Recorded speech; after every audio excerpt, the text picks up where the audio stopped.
آج ہم جس موضوع پر بات کر رہے ہیں وہ تاریخ کے ایک ایسے موڑ کے بارے میں ہے جہاں ایک چھوٹی سی چنگاری سے خانہ جنگی کی آگ بھڑک سکتی تھی۔ جی بالکل۔ آپ تصور کریں کہ 23 سال کی جدوجہد کے بعد پیغمبر اسلام نے ایک بکھری ہوئی قوم کو جوڑ دیا ہے۔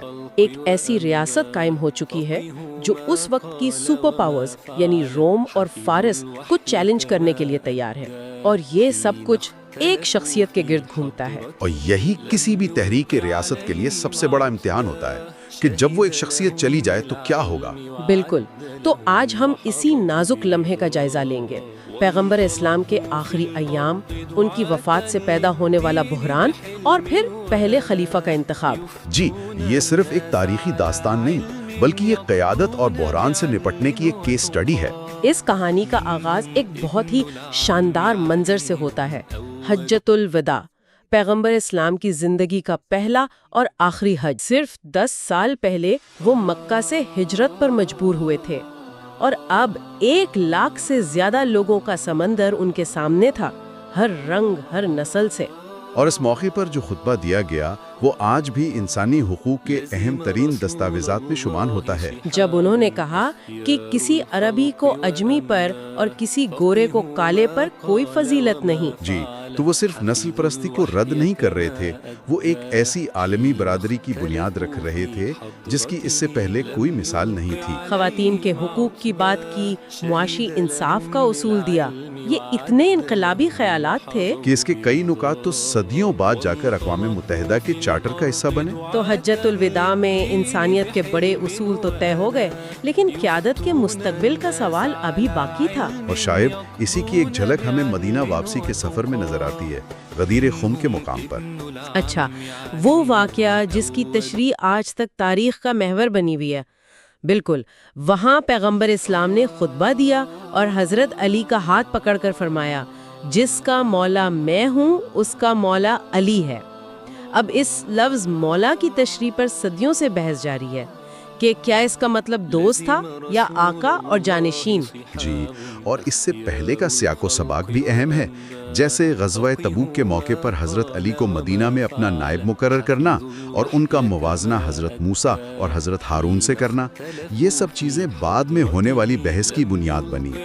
مدینہ واپسی کے کچھ ہی عرصے بعد پیغمبر اسلام کی طبیعت ناساز رہنے لگی۔ جی، اور بیماری اتنی شدید ہو گئی کہ انہوں نے رومی سلطنت کے خلاف ایک بڑی فوجی مہم اسے بھی روکنے کا حکم دے دیا۔ وہ جو نوجوان اسامہ بن زید کی قیادت میں بھیجی جا رہی تھی۔ وہی، اور یہ کوئی معمولی مہم نہیں تھی، یہ اس وقت کی سپر پاور کے خلاف ایک بڑا قدم تھا۔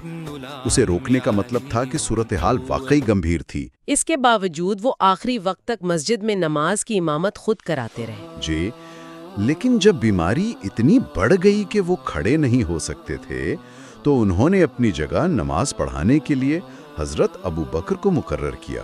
یہاں ایک بات مجھے ہمیشہ بہت اہم لگتی ہے۔ یہ بظاہر ایک چھوٹا فیصلہ لگتا ہے، لیکن کیا اس وقت کے ماحول میں اسے ایک بڑے اشارے کے طور پر نہیں دیکھا گیا ہوگا؟ امامت صرف ایک مذہبی ذمہ داری نہیں تھی، یہ کمیونٹی کی قیادت کی سب سے بڑی علامت تھی۔ تو جب یہ ذمہ داری حضرت ابو بکر کو سونپی گئی تو بہت سے لوگوں کے لیے یہ مستقبل کی قیادت کا ایک طرح سے اشارہ تھا۔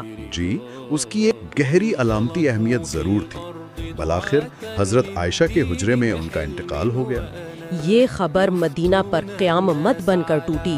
لوگوں کا یقین کرنا ناممکن تھا کیونکہ عمر صرف 61 یا 63 سال تھی۔ اس اجتماعی صدمے کا سب سے شدید اظہار ہمیں حضرت عمر کے رد عمل میں نظر آتا ہے۔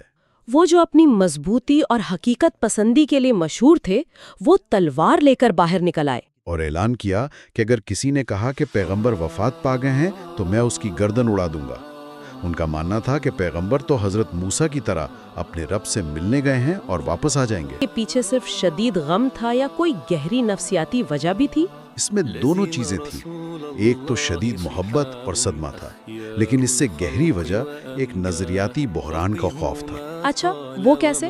دیکھیں، پیغمبر نے بار بار رومی اور فارسی سلطنتوں پر مسلمانوں کی فتح کی پیشگوئی کی تھی۔ حضرت عمر کے لیے یہ ناقابل تصور تھا کہ وہ وعدہ پورا ہوئے بغیر پیغمبر انہیں چھوڑ کر چلے جائیں گے۔ ان کے ذہن میں تھا کہ مشن ابھی ادھورا ہے۔ صحیح۔ ایسے میں جب مدینہ جذبات کے طوفان میں گھرا تھا، حضرت ابو بکر منظر عام پر آتے ہیں۔ جی، وہ شہر سے باہر تھے، خبر سنتے ہی واپس پہنچے، اور ان کا رد عمل حضرت عمر کے بالکل برعکس تھا۔ کمال کا ضبط و ٹھہراؤ۔ وہ سیدھے حجرے میں گئے، پیغمبر کی پیشانی کو بوسہ دیا اور پھر مسجد کی طرف روانہ ہوئے۔ مسجد کا منظر اس وقت انتہائی افراتفری کا تھا۔ حضرت عمر اب بھی اپنی بات پر قائم تھے۔ حضرت ابو بکر نے انہیں بیٹھنے کو کہا، لیکن وہ نہیں مانے۔ تو حضرت ابو بکر نے ان سے الجھننے کے بجائے لوگوں کی توجہ اپنی طرف مبذول کر لی اور ممبر پر چڑھ گئے۔ جی، اور پھر انہوں نے وہ تاریخی تقریر کی جس نے اسلامی تاریخ کا دھارا موڑ دیا۔ انہوں نے کہا، اے لوگو، سنو، تم میں سے جو کوئی محمد کی عبادت کرتا تھا تو جان لے کہ محمد وفات پا چکے ہیں، اور جو کوئی اللہ کی عبادت کرتا تھا تو جان لے کہ اللہ زندہ ہے اور اسے کبھی موت نہیں آئے گی۔ یہ قیادت کا ایک شاندار اصول ہے۔ انہوں نے بحران کا مرکز ہی بدل دیا، ایک لافانی نظریے پر مرکوز کر دی۔ بالکل۔ اور پھر انہوں نے اپنی بات کو قرآن سے ثابت کیا۔ انہوں نے سورہ آل عمران کی وہ آیت پڑھی جو جنگ احد کے دوران نازل ہوئی تھی، جب پیغمبر کی شہادت کی جھوٹی خبر پھیلی تھی۔ محمد تو صرف ایک رسول ہے، ان سے پہلے بھی بہت سے رسول گزر چکے ہیں، تو کیا اگر وہ وفات پا جائیں یا شہید کر دیے جائیں تو تم اپنے ایڑیوں کے بل پھر جاؤ گے؟ صحابہ کہتے ہیں کہ جب ہم نے یہ آیت سنی تو ایسا لگا جیسے یہ آج ہی نازل ہوئی ہو۔ اس نے سب کو جھنجھوڑ کر رکھ دیا۔ خود حضرت عمر کہتے ہیں کہ یہ آیت سنتے ہی میرے پاؤں سے جان نکل گئی اور میں زمین پر گر پڑا۔ جی، اور انہیں یقین ہو گیا کہ اللہ کے رسول واقعی دنیا سے پردہ فرما گئے ہیں۔ اس ایک تقریر نے پورے مدینہ کو جذباتی افراتفری سے نکال کر حقیقت کی زمین پر کھڑا کر دیا۔ لیکن ایک بحران ختم ہوا تو دوسرا، اس سے بھی بڑا سیاسی بحران دروازے پر دستک دے رہا تھا۔ صحیح۔ جب بڑے بڑے صحابہ مسجد نبوی میں ہی تھے تو کسی نے آ کر خبر دی کہ مدینہ کے انصار یعنی مقامی قبائل ثقیفہ بنی ساعدہ نامی ایک ہال میں جمع ہوئے ہیں اور اپنا امیر منتخب کرنے والے ہیں۔ یہ ایک انتہائی خطرناک لمحہ تھا۔ اگر انصار اپنا الگ رہنما منتخب کر لیتے اور مہاجرین اپنا، تو یہ نئی ریاست شروع ہونے سے پہلے ہی 2 ٹکڑوں میں بٹ جاتی۔ اور انصار کا موقف بھی قابل فہم تھا کہ دارالحکومت ہمارا شہر ہے تو حاکم بھی ہم میں سے ہونا چاہیے۔ جی، وہ اپنے قبیلہ خزرج کے سردار حضرت سعد بن عبادہ کی بیعت کرنے کے قریب تھے۔ خبر ملتے ہی حضرت ابو بکر، حضرت عمر اور حضرت ابو عبیدہ فوراً سقیفہ کی طرف بھاگے۔ وہاں جو بحث ہوئی وہ اسلامی تاریخ کی شاید سب سے اہم سیاسی بحث تھی۔ وہاں پہنچ کر حضرت ابو بکر نے بہت تحمل سے انصار کی خدمات کا اعتراف کیا، لیکن پھر انہوں نے ایک ایسی سیاسی حقیقت بیان کی جسے نظر انداز نہیں کیا جا سکتا تھا۔ کیا حقیقت تھی وہ؟ انہوں نے کہا کہ یہ ریاست اب صرف مدینہ تک محدود نہیں، یہ پورے عرب کی نمائندگی کرتی ہے، اور عرب کے قبائل اپنی روایات کی وجہ سے قریش کے علاوہ کسی اور قبیلے کی قیادت قبول نہیں کریں گے۔ اور اس کی وجوہات کیا تھیں؟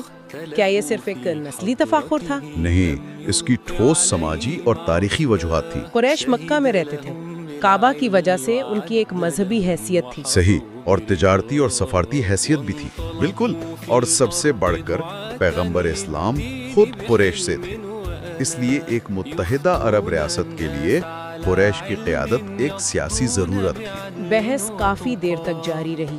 آخر میں حضرت ابو بکر نے خود کو پیچھے کرتے ہوئے کہا کہ یہ 2 بہترین لوگ عمر اور ابو عبیدہ آپ کے سامنے ہیں، ان میں سے جس کے ہاتھ پر چاہو بیعت کر لو۔ اور یہ ایک ماسٹر سٹروک تھا، لیکن اس موقع پر حضرت عمر نے تاریخی کردار ادا کیا۔ وہ آگے بڑھے اور حضرت ابو بکر کا ہاتھ پکڑ کر کہا، جی، انہوں نے کہا، جب رسول اللہ نے آپ کو نماز میں ہمارا امام بنایا تو دنیا کے معاملات میں آپ سے آگے کون ہو سکتا ہے؟